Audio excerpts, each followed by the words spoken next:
तो 24 के चुनाव के लिए बीजेपी की तरफ से अपना घोषणा पत्र यानी संकल्प पत्र जारी कर दिया गया है। प्रधानमंत्री नरेंद्र मोदी की गारंटियों को लेकर संकल्प पत्र में तमाम बड़ी बातें कही गई हैं, लेकिन विपक्ष इस पर हमलावर भी नजर आ रहा है। ग्राफिक्स के जरिए हम आपको यहां पर दिखाने की कोशिश करते हैं कि आखिर कैसे जहां 24 का ये संकल्प पत्र है, ये 29 के विजन के तौर पर बीजेपी की तरफ से प्रोजेक्ट किया गया है। दरअसल में जो बड़ी बातें कही गई हैं उसमें समान नागरिक संहिता लागू करने यानी यूसीसी को लागू करने की बात जो है बीजेपी अपने संकल्प पत्र में कर रही है।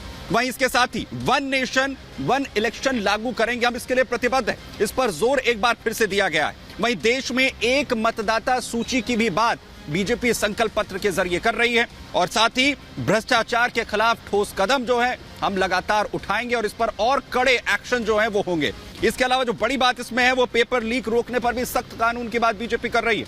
पेपर लीक नहीं होंगे उस पर और ज्यादा एक्शन जो लिया जाएगा, कानून इस पर सख्ती के साथ होगा। इसके साथ ही बुजुर्गों को 5 लाख तक का फ्री इलाज आयुष्मान योजना के तहत मिलेगा, यानी जो बुजुर्ग होंगे उनकी जो चिंता, उनकी सेहत जो है उस पर भी बेहतरी के साथ और आगे बढ़ने की बात बीजेपी कर रही है। 3 करोड़ नए घर बनाने का संकल्प जो है वो लिया गया है। इसके अलावा मुफ्त राशन योजना को अब 2029 तक जारी रखने की बात भी इस घोषणा पत्र में कही गई है और न्यायिक प्रक्रिया में सुधार लाएंगे, ये भी जोर देते हुए कहा गया है कि इसे और मजबूती के साथ जो है वो लागू किया जाएगा इन संकल्प पत्र में। लेकिन दूसरी तरफ सियासत भी जमकर यहां पर होती हुई नजर आ हो रही है, जहां पर विपक्ष इसे सिर्फ बातों का पुलिंदा कह रहा है। इस रिपोर्ट में जरा देखिए। अब की बार एनडीए सरकार 400 पार। देश के 140 करोड़ लोगों को जिस दिन का इंतजार था वो घड़ी आ गई। आज बाबा साहेब भीमराव अंबेडकर की जयंती पर देश के प्रधानमंत्री नरेंद्र मोदी ने लोकसभा चुनाव को लेकर अपना संकल्प पत्र जारी किया। बीजेपी ने इस संकल्प पत्र को मोदी की गारंटी नाम दिया है, जिसमें सबका साथ सबका विकास का खास ख्याल रखा गया है। साथ ही 2047 तक विकसित भारत के रोड मैप तैयार करने पर भी फोकस है। ये संकल्प पत्र विकसित भारत के 4 मजबूत स्तंभ युवा शक्ति, नारी शक्ति, गरीब, किसान, इन सभी को सशक्त करता है। बीजेपी के संकल्प पत्र के पहले पेज पर पीएम और बीजेपी अध्यक्ष जेपी नड्डा की तस्वीर छपी हुई है। 69 पेज के इस घोषणा पत्र में 14 बड़े वादे किए गए हैं और इन्हें पूरा करने के प्लान का भी जिक्र किया गया है। मोदी की इस गारंटी में ज्ञान पर विशेष फोकस किया गया है। ज्ञान में जी का मतलब गरीब, वाई से युवा, ए से अन्नदाता यानी किसान और एन से नारी यानी महिलाओं के विकास और सम्मान पर बल दिया गया है। यानी अपने घोषणा पत्र के जरिए प्रधानमंत्री मोदी ने देश के 140 करोड़ लोगों को कवर कर लिया है। जो संकल्प पत्र वह एक लंबी छलांग भारत को, विकसित भारत को पूरा करने में अपना पूरा योगदान करेगा। 10 साल इस बात का प्रमाण है कि देश ने इस बात को माना है कि मोदी की गारंटी पूरी होने की गारंटी है, इस बात की गारंटी।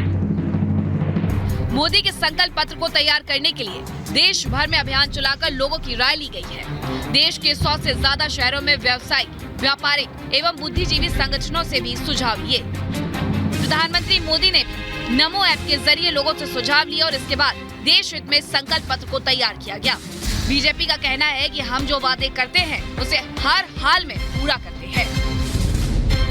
भाजपा अपने संकल्प पत्रों के माध्यम से जहां स्वाभिमानी और सशक्त भारत के निर्माण का रोड मैप प्रस्तुत करती है, वहीं समाज के हर वर्ग के विकास और कल्याण के प्रति अपनी प्रतिबद्धता को भी देश के सामने रखती है।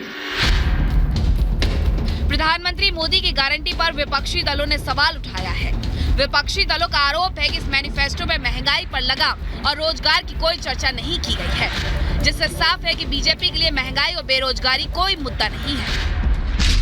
अपने कार्यकाल में उन्होंने ऐसा कोई बड़ा काम नहीं किया जो सारे देश के जनता को, युवाओं को, किसानों को उससे लाभ हो, कुछ भी नहीं है। ये सब झूठे वायदे हैं। प्रधानमंत्री मोदी की गारंटी पर विपक्षी दल भले ही सवाल खड़े कर रहे हो, लेकिन देश की जनता को मोदी पर विश्वास है। लोगों को मोदी की गारंटी खूब पसंद आ रही है। हमारी टीम ने लखनऊ के लोगों से मोदी की गारंटी पर उनकी राय ली है। जो बातें उन्होंने कही है पूरी की हैं, जो बातें अभी कुछ संकल्प पत्र में है वो पूरी भी होंगी। काम पूरा किया उन्होंने, जो वादा किया सारा वादा पूरा किया उन्होंने। पूरी हुई है, पूरी हो रही है, उम्मीद है कि आगे भी पूरी होती रहेगी। जो आज तक जो बात करी है उन्होंने वो करी है पूरी, और अब भी हमें इतना भरोसा है कि वो आगे भी पूरी करेंगे। मध्य प्रदेश के भोपाल में भी हमारी टीम ने बीजेपी के घोषणा पत्र पर लोगों की राय ली है। यहाँ भी लोगों ने मोदी के मैनिफेस्टो को खूब सराहा है। मोदी जी की गारंटी ही भरोसा है। वो मोदी जी, भारतीय जनता पार्टी की सरकार जो कहती है वो करती है। भारतीय जनता पार्टी का जो मैनिफेस्टो होता है वो मैनिफेस्टो जमीन पर उतारने का होता है। मोदी जी की गारंटी और भारतीय जनता पार्टी की जो नीति है दीनदयाल उपाध्याय जी वाली, अंतिम व्यक्ति की पूरी सार्थक करते हैं और आगे भी करते रहेंगे। देश की महिलाएं भी पीएम मोदी के संकल्प पत्र को खूब सराह रही हैं। महिलाओं का कहना है कि मोदी है तो मुमकिन है। आवास मिला है और शौचालय गैस मिला है, सब चीज हम लोग को इतना खुशी हुआ है कि हम लोग इतना खुशी हैं। बस्तर से आई हुई हूँ मैं, इधर देखने भी मिला है, सब कुछ मिला है हम लोगों को।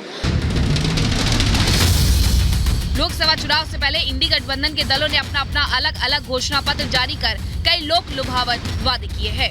कोई महिलाओं को 1 लाख रुपए सालाना देने की बात करता है तो कोई रोजगार देने के दावे कर रहा है, लेकिन जनता को विपक्ष के इन हवाई दावे पर भरोसा नहीं आ रहा है, क्योंकि जनता को पता है कि ऐसे वादे पूरे करने के लिए इन दलों के पास बजट ही नहीं है। वहीं दूसरी तरफ बीजेपी ने 2014 से अब तक जो भी वादे किए उसे पूरा करके दिखाया। अब देखना ये है कि लोकसभा चुनाव में जनता किसके वादों पर भरोसा करती है। Bureau report, Republic Bharat. और बीजेपी का साफ तौर पर यह कहना है कि ये प्रधानमंत्री नरेंद्र मोदी की गारंटी का संकल्प पत्र 2024 नहीं 2047 के लिए है। लेकिन अयोध्या का रुख करेंगे, प्रभु श्री राम की धरती, जहां पर किस तरीके का सियासी मिजाज है। सृष्टि वहां पर हर एक तस्वीर दिखा रही है। सृष्टि, ओवर टू यू। बिल्कुल सुमित, देखिए अयोध्या की नगरी यानी कि राम की नगरी में हमारी मौजूदगी है और अब से कुछ महीने पहले पूरी अयोध्या जिस तरीके से राममय हुई उसकी एक छाप जो है वो अभी भी देखने को मिलती है और ये लगातार बरकरार ही रहने वाली है। कुछ लोग भी हैं, हम उनसे बात भी करेंगे, लेकिन आपको बता दें कि जिस तरीके से ये मुद्दा बड़ी ही सियासत कर रहा है पहले दिन से ही, और उसी तरीके की सियासत लोकसभा चुनावों में भी देखने को मिल रही है। विपक्ष एक तरफ लगातार आरोप लगा रहा है बीजेपी पर कि बीजेपी राम मंदिर के मुद्दे को चुनावों में बुलाने की कोशिश कर रही है, तो दूसरी ओर बीजेपी की अगर बात करें तो इससे इतर वो लगातार कांग्रेस पर बड़े आरोप लगा रही है कि कैसे कांग्रेस ने राम के नाम का अपमान हमेशा से किया। देवभूमि से एक बार फिर से उत्तर प्रदेश के मुख्यमंत्री योगी आदित्यनाथ गरजे हैं। विपक्ष के ऊपर क्या कुछ कह रहे हैं आप देखिए इस रिपोर्ट में।